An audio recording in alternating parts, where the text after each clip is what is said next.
आशा करता हूँ आप लोग बहुत अच्छे होंगे। यूपी टेट का कंप्लीट सिलेबस इस वीडियो में हम लोग समझेंगे, ठीक है।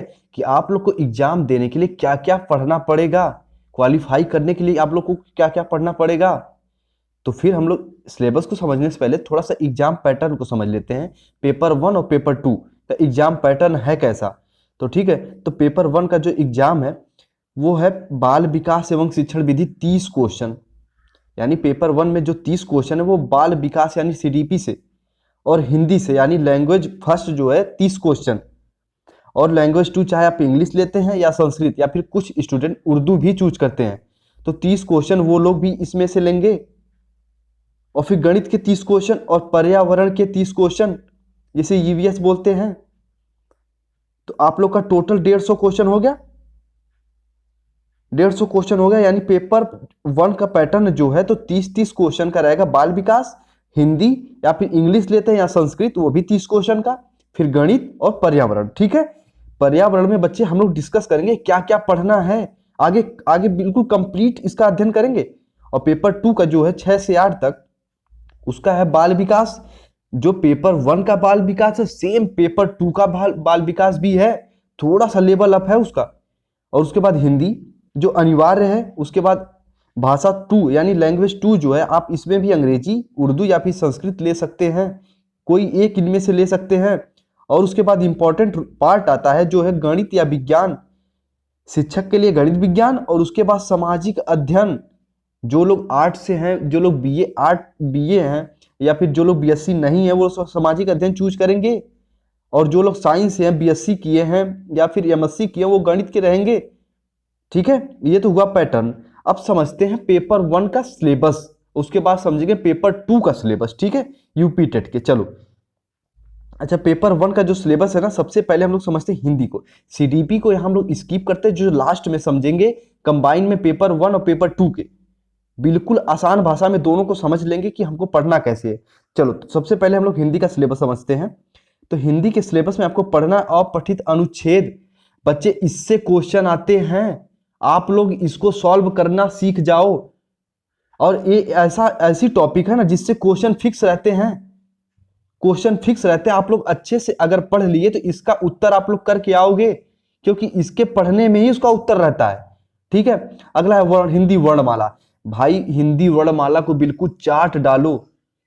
अगर आप लोग 120 प्लस जाना चाहते हो ना तो इसको चार्ट डालो, वर्णमाला पहचान। और उसके बाद ये जो दे रहा है ना, ध्वनियां, पारस्परिक अंतर जानकारी, इसको आप लोग अच्छे से पढ़ लो, ठीक है। इसके बाद बात करते हैं हम लोग, हाँ सबसे इंपॉर्टेंट विराम चिन्ह। 2 या 3 क्वेश्चन तो कंपलसरी आते ही हैं विराम चिन्ह से। और संज्ञा, सर्वनाम, क्रिया विशेषण, इसे आप लोग अच्छे से तैयार करो। लिंग, वचन, काल, लोकोक्तियां और मुहावरे, 2 क्वेश्चन तो फिक्स हैं, 2 क्वेश्चन तो फिक्स हैं। और संधि, इससे तो क्वेश्चन आते ही आते हैं। तो आप लोग, यानी कहने का मतलब है हिंदी को पूरा अच्छे से तैयार कर लीजिए पेपर 1 में।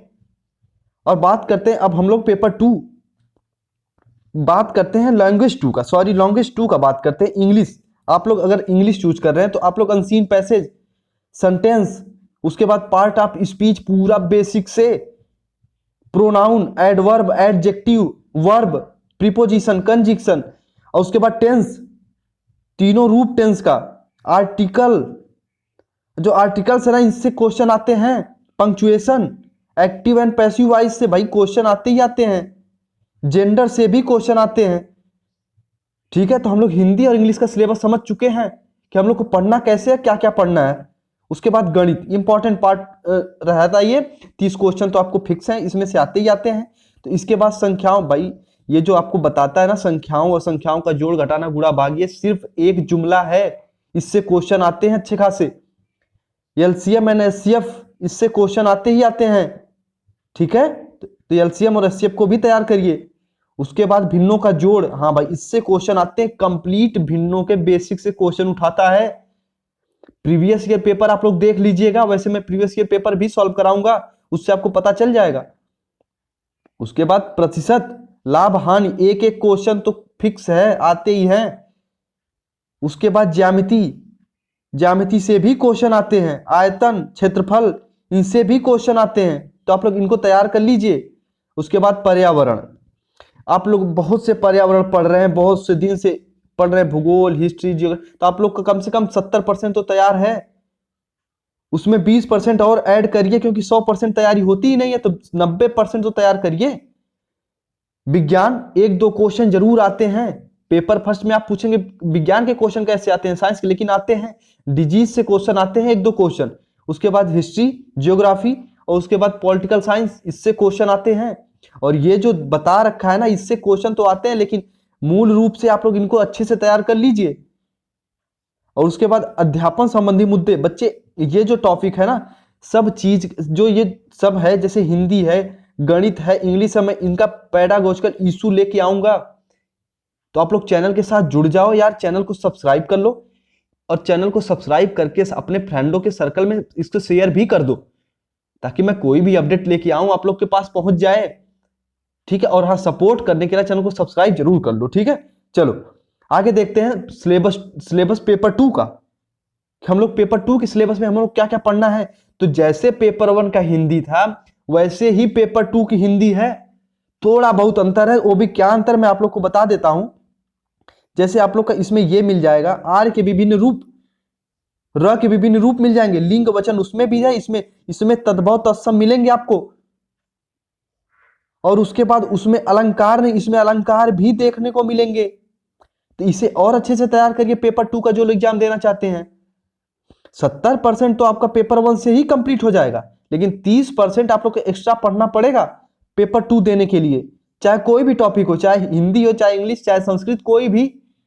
ठीक है, और इंग्लिश में भी सेम वही क्वेश्चन है, तो मैं इसको स्किप कर रहा हूं। अच्छा, संस्कृत का जो सिलेबस है उसे बच्चे मैं स्किप किया हूं। अगर आप लोग रिकमेंड करोगे तो मैं उसको कंप्लीट करा दूंगा, उसको बता दूंगा कि आप लोग को क्या क्या पढ़ना है। वैसे आप लोग अगर हिंदी अच्छे से तैयार है ना, तो 70% क्वेश्चन आप लोग संस्कृत का करके आओगे। ठीक है, अब सबसे इंपॉर्टेंट पार्ट आता है पेपर 2 के गणित का, जो 30 नंबर का पूछा जाता है, 30 नंबर साइंस के होते हैं। यानी पेपर 2 का जो मैथ का पार्ट है वो 30 नंबर का पूछा जाएगा, जो लोग साइंस से हैं, जो लोग बीएससी एमएससी हैं। ठीक है, तो आपको बीज गणित अच्छे से तैयार करना है, बिल्कुल बेसिक से।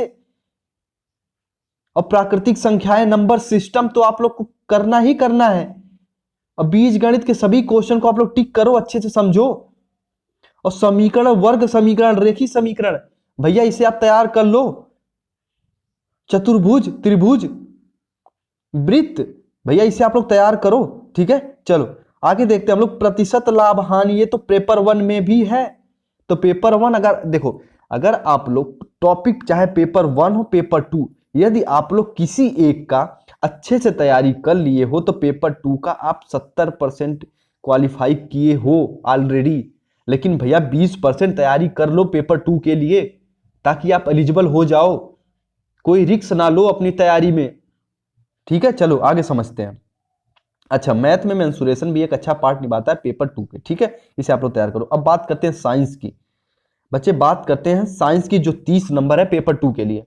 तो इसमें सिर्फ आप सिलेबस देखेंगे, इसका ऑफिशियल सिलेबस, तो उसमें थोड़ा सा जुमला दिया है कि ये यहां से पूछा जाएगा, पेड़ पौधों से, वाटर से नहीं।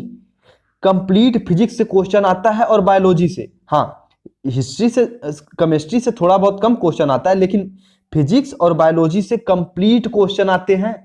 आप लोग इसे अच्छे से तैयार कर लो। ठीक है, उसके बाद आते हैं जो लोग आर्ट्स से हैं, वो लोग जियोग्राफी, हिस्ट्री और इन्वायरमेंट, संरक्षण, और उसके बाद जो आपके कल्चर हैं, इनसे क्वेश्चन आते ही आते हैं।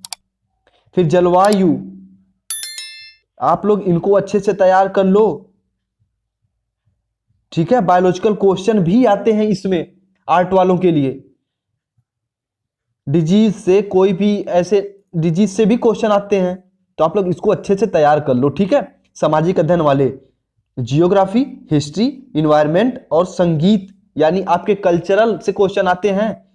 ठीक है, चलो उसके बाद अब बात करते हैं पेपर 1 और पेपर 2 के जो सीडीपी का पार्ट है। हमने इसको स्किप किया था, जो कि लास्ट में हम लोग समझेंगे। तो चलो समझते हैं पेपर 1 और पेपर 2 के जो बाल विकास है। बच्चे ये जो 3 टॉपिक है ना, सीखने का अर्थ एवं सिद्धांत, शिक्षण एवं शिक्षण विधियां और अध्ययन एवं अध्यापन, बच्चे कंप्लीट है ये।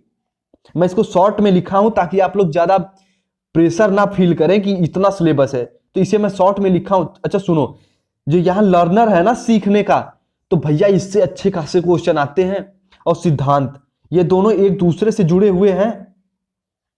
स्कीनर, पियाजे, कोहलबर्ग, कोहलर और जो भी ऐसे हैं, कॉल एंड ब्रूस, भैया इन सबको अच्छे से आप लोग पढ़ लो, इनसे क्वेश्चन आते हैं दोनों पेपर में। इसके पहले मैं सीटेट का भी सिलेबस डिस्कस कर चुका हूं, जिसमें यही बात मैं बताया था कि इसको सीडीपी को बिल्कुल अच्छे से कोई एक बुक लेके पढ़ लो, ठीक है, ताकि आप लोग क्वेश्चन को टिक कर लो। सिद्धांत में आपके कई सिद्धांत हैं, तो आप लोग इसे अच्छे से तैयार कर लो। और शिक्षण की विधियां, मेथड, टीचिंग मेथड को आप लोग तैयार कर लो। और इसे सॉल्व करते समय आप चाहे एग्जाम हॉल में बैठे हो या फिर प्रैक्टिस सेट लेके अपने घर पे बैठे हो, इसे हल करते समय क्वेश्चन को खुद से रिलेट करना सीखो। ये समझो कि एक बालक आपके सामने है, उससे रिलेट करना सीखो, क्वेश्चन अपने आप टिक होना स्टार्ट हो जाएंगे। और हम मॉक टेस्ट जो लगाना जरूर आप लोग, ताकि अपनी तैयारी और अच्छे से कर सको, ठीक है। अध्ययन और अध्यापन को भी तैयार करो। चलो, ये तो हुआ हम लोग का कंप्लीट पेपर 1 पेपर 2 का सिलेबस, ठीक है। आप लोग इसे अच्छे से तैयार कर लीजिए। हाँ, और एक बात और, चैनल के साथ जुड़ जाओ सब्सक्राइब करके, मैं ऐसी और नॉलेजेबल वीडियो लेके आता रहूंगा, ठीक है। और एक बात और, मैं इसके पहले सीडीपी का प्रैक्टिस सेट 1 करा चुका हूं, अभी प्रैक्टिस सेट 2 लेके आने वाला हूं। और ये जो मैं प्रैक्टिस सेट लेके आता हूं ना, ये बिल्कुल सेलेक्टेड प्रैक्टिस सेट है, इसे आप सॉल्व करिए। पेपर में देखेंगे ऐसे ही क्वेश्चन आते हैं। हाँ, क्वेश्चन के ऑप्शन चेंज हो सकते हैं, लेकिन क्वेश्चन का मेथड और क्वेश्चन नहीं चेंज होगा, ठीक है। चलो मिलते हैं अगले वीडियो में, तब तक अपना ख्याल रखो और अपनी पढ़ाई को करते रहो बिल्कुल जोर शोर से। चलो, बहुत बहुत धन्यवाद।